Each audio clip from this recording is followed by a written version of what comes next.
vang tu ni ne dua e ka lung le ne la nu le nang ka chai ba nun ko har be dong du ka mangai ber che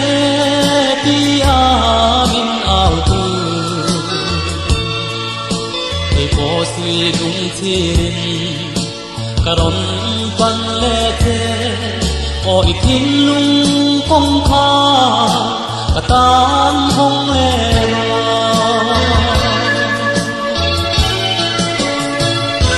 itang ka lo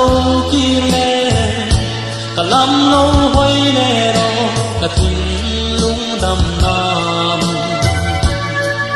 e ba ma zan mu chi lo nung ko har be dong hu mangai na ku tin ka lo chu dam nam te le ban ral ma chua i an kar moi le oi mangai na to ka ta na to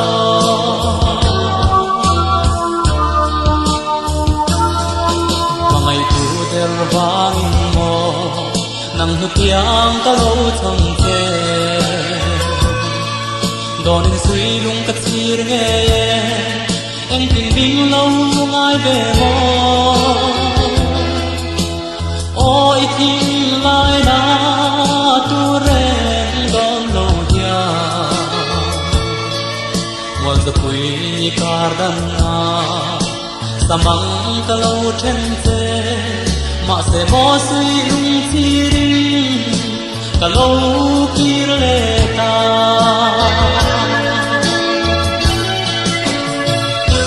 itan ka lo kir le ka lam lo hoi le ro ka tin lung dam na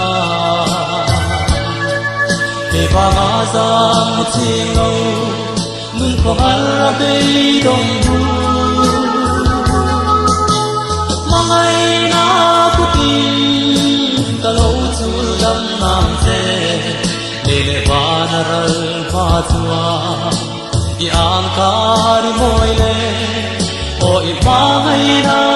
zau ka ta na to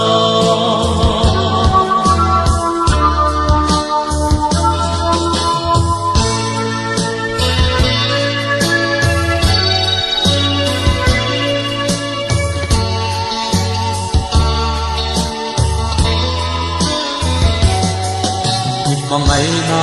thazar duai bel le zai ka re ta e nang sau hi ka ma ngai thu le ka lung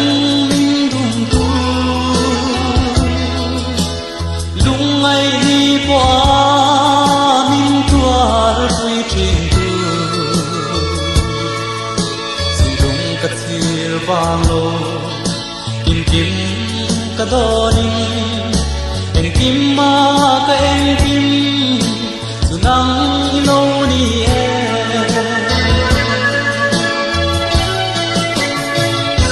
itan ka lo kir le ka lam lo hoi le ro ka tin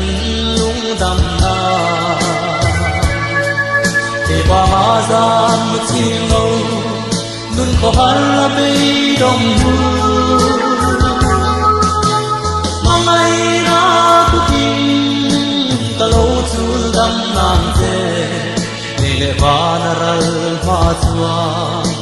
i an kar moi le o i mangai na